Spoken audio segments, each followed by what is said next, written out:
Sir, ಈಗ 10-15 ವರ್ಷದ skeleton ಅಂತ ಹೇಳಿದ್ರೆ ಅದು ಸವಿಯೋದಿಲ್ವಾ ಅಥವಾ ಶಿಥಿಲ ಆಗೋದಿಲ್ವಾ? ಮಳೆ ಅದು ಪ್ರಕೃತಿ ಅಲ್ಲಿ ಹೇಗಿರುತ್ತೆ, ಮಳೆ, ಚಳಿ, ಗಾಳಿ, ಬಿಸಿಲು, ಇದ್ರ ನಡುವೆ ಮಣ್ಣು, ಮರಗಿಡಗಳು ಬೆಳೆದಿರುತ್ತೆ. ಹೆಂಗ್ ಸಾಧ್ಯ ಆಗ್ಬಹುದು ಸರ್? ಇದು ಬಹಳ ಡೀಪ್ ಆಗಿ ಹೋಗದಿದ್ರೆ ಏನಾಗೋದಿಲ್ಲ.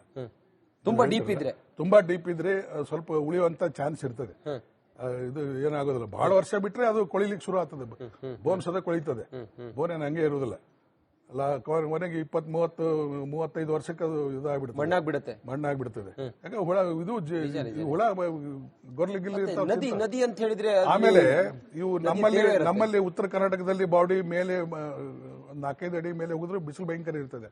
ಆ ಬಿಸಿಲಿಗೆ ಬೇಗ ಡ್ರೈ ಆಗಿಬಿಡ್ತದೆ. ಡ್ರೈ ಆದ್ರೆ ಏನಾಗುದಿಲ್ಲ, ಡ್ರೈ ಎಲ್ಲ ಒಣಗಿ ಹೋಗ್ಬಿಡ್ತದೆ, ಪೂರಾ ಸುಟ್ಟು ಹೋಗ್ಬಿಡ್ತದೆ. ಇದು ಡೀಪ್ ಆಗಿರೋದ್ರಿಂದ ಒಂದು 3-4 ವರ್ಷ ಅದು ಬಾಡಿ ನಮಗೆ ಇದು ಸಿಗಬಹುದು, ಮಾಂಸ ಗೀಸ ಸ್ವಲ್ಪ ಸಿಗಬಹುದು.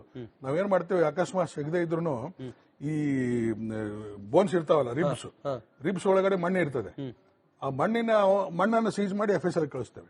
ಆ ಮಣ್ಣಲ್ಲಿ ಗೊತ್ತಾಗುತ್ತೆ ಹೊಟ್ಟೆಯಲ್ಲಿ ಏನಾದ್ರೂ ಅಂಶ ಇತ್ತು, ಹೇಗಿತ್ತು, ಏನಾದ್ರೂ ಕೆಮಿಕಲ್ ಏನಾದ್ರೂ ಪಾಯ್ಸನ್ ಗೀಸನಿಂಗ್ ಏನಾಗಿತ್ತು ಹೇಗೋ ಅದನ್ನು ಟೆಸ್ಟ್ ಮಾಡ್ಲಿಕ್ಕೆ ಕೊಡ್ತೇವೆ ನಾವು. ಸೊ ಅದರಿಂದ ಕಾಸ್ ಆಫ್ ಡೆತ್ ಗೊತ್ತಾಗಬಹುದು. ಈ ತರ ಇನ್ವೆಸ್ಟಿಗೇಷನ್ ಬಹಳ ಇಂಟ್ರೆಸ್ಟಿಂಗ್ ಇರ್ತದೆ. ನಾವು ತನಿಖೆ ಹೇಗ್ ಮಾಡ್ತೀವಿ ಅಂದ್ರೆ ಬಹಳ ಖುಷಿಯಿಂದ ಒಮ್ಮೊಮ್ಮೆ ಅನೇಕ ಅನುಭವ ಆಗ್ತದೆ.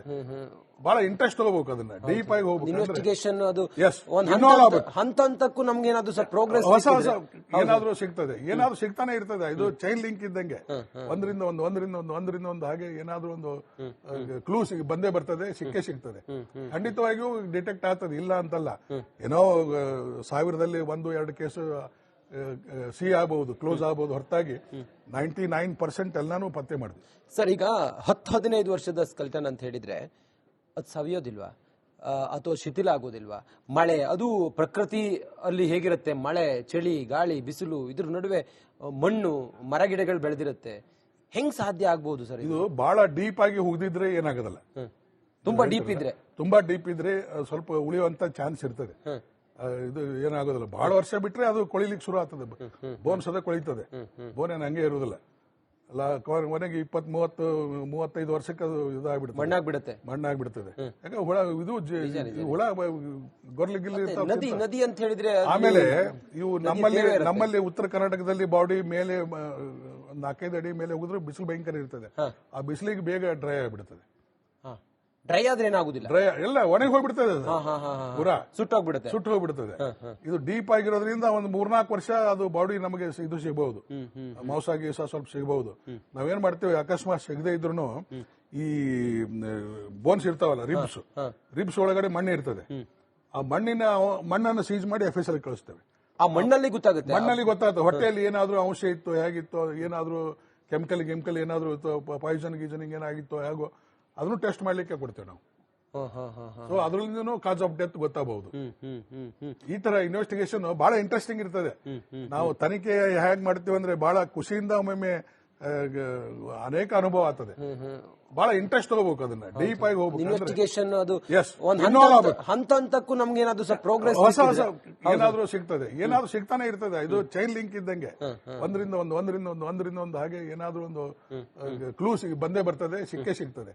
ಖಂಡಿತವಾಗಿಯೂ ಡಿಟೆಕ್ಟ್ ಆಗ್ತದೆ, ಇಲ್ಲ ಅಂತಲ್ಲ. ಏನೋ 1000ದಲ್ಲಿ 1-2 ಕೇಸು ಸಿ ಆಗಬಹುದು, ಕ್ಲೋಸ್ ಆಗಬಹುದು, ಹೊರತಾಗಿ 99% ಎಲ್ಲಾನು ಪತ್ತೆ ಮಾಡಿದ್ವಿ. ಸರ್, ಈಗ 10-15 ವರ್ಷದ ಸ್ಕೆಲ್ಟನ್ ಅಂತ ಹೇಳಿದ್ರೆ ಅದು ಸವಿಯೋದಿಲ್ವಾ ಅಥವಾ ಶಿಥಿಲ ಆಗೋದಿಲ್ವಾ? ಮಳೆ ಅದು ಪ್ರಕೃತಿ ಅಲ್ಲಿ ಹೇಗಿರುತ್ತೆ, ಮಳೆ, ಚಳಿ, ಗಾಳಿ, ಬಿಸಿಲು, ಇದ್ರ ನಡುವೆ ಮಣ್ಣು, ಮರಗಿಡಗಳು ಬೆಳೆದಿರುತ್ತೆ. ಹೆಂಗ್ ಸಾಧ್ಯ ಆಗ್ಬಹುದು ಸರ್? ಇದು ಬಹಳ ಡೀಪ್ ಆಗಿ ಹೋಗದಿದ್ರೆ ಏನಾಗೋದಿಲ್ಲ. ತುಂಬಾ ಡೀಪ್ ಇದ್ರೆ ಸ್ವಲ್ಪ ಉಳಿಯುವಂತ ಚಾನ್ಸ್ ಇರ್ತದೆ. ಇದು ಏನಾಗೋದಿಲ್ಲ. ಬಹಳ ವರ್ಷ ಬಿಟ್ರೆ ಅದು ಕೊಳಿಲಿಕ್ಕೆ ಶುರು ಆಗ್ತದೆ. ಬೋನ್ ಸದ ಕೊಳಿತದೆ. ಬೋನ್ ಏನು ಹಂಗೆ ಇರುವುದಿಲ್ಲ. ಅಲ್ಲ, ಕೊನೆಗೆ 20-30-35 ವರ್ಷಕ್ಕೆ ಅದು ಇದಾಗ್ಬಿಡುತ್ತೆ, ಮಣ್ಣಾಗ್ಬಿಡ್ತದೆ.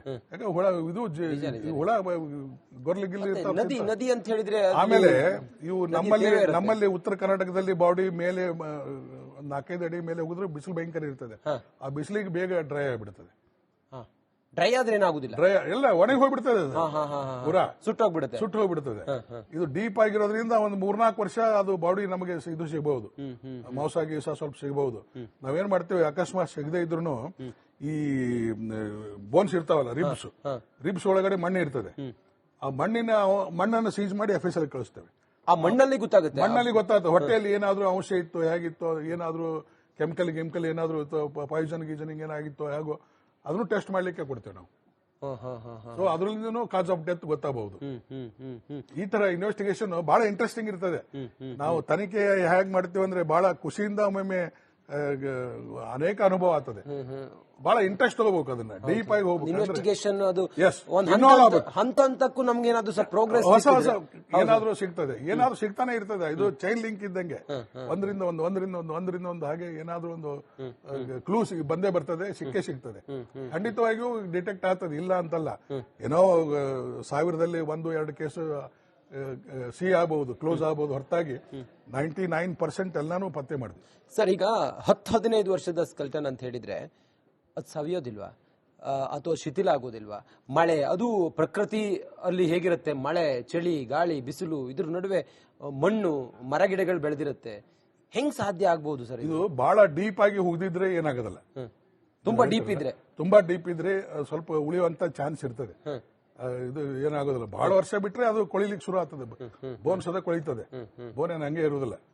ಅಲ್ಲ, ಕೊನೆಗೆ 20-30-35 ವರ್ಷಕ್ಕೆ ಅದು ಇದಾಗ್ಬಿಡುತ್ತೆ, ಮಣ್ಣಾಗ್ಬಿಡ್ತದೆ.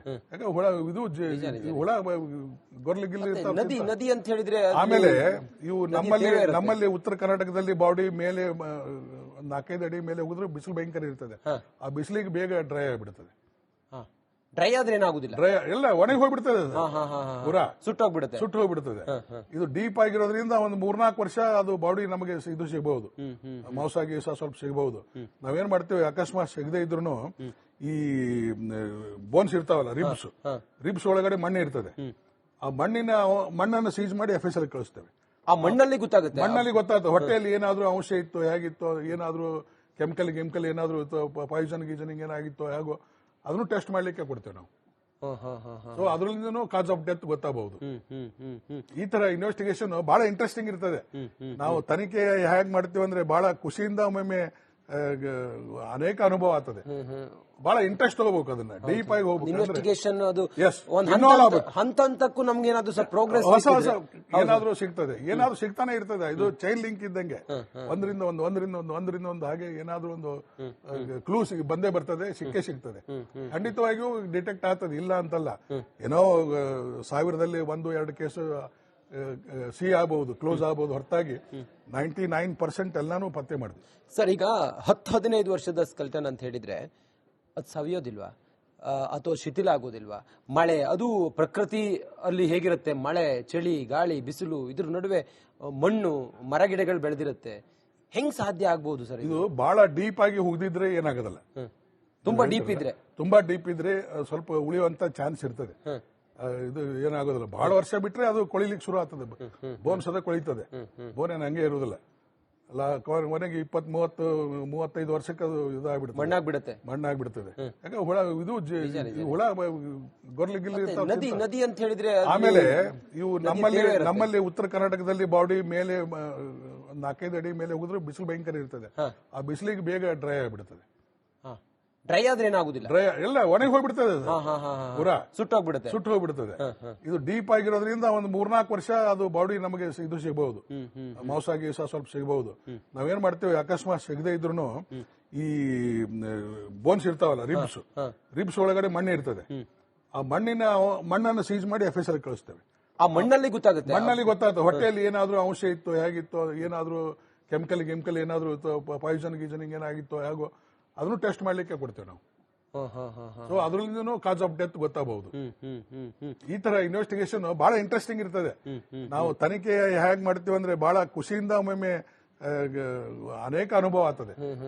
ಬಹಳ ಇಂಟ್ರೆಸ್ಟ್ ತಗೋಬೇಕು, ಅದನ್ನ ಡೀಪ್ ಆಗಿ ಹೋಗ್ಬೇಕು. ಇನ್ವೆಸ್ಟಿಗೇಷನ್ ಅದು ಹಂತ ಹಂತಕ್ಕೂ ನಮ್ಗೆ ಏನಾದ್ರು ಸ್ವಲ್ಪ ಪ್ರೋಗ್ರೆಸ್, ಹೊಸ ಏನಾದ್ರೂ ಸಿಗ್ತದೆ, ಏನಾದ್ರೂ ಸಿಗ್ತಾನೆ ಇರ್ತದೆ. ಇದು ಚೈನ್ ಲಿಂಕ್ ಇದ್ದಂಗೆ, ಒಂದರಿಂದ ಒಂದು ಹಾಗೆ ಏನಾದ್ರೂ ಒಂದು ಕ್ಲೂ ಬಂದೇ ಬರ್ತದೆ, ಸಿಗ್ತದೆ.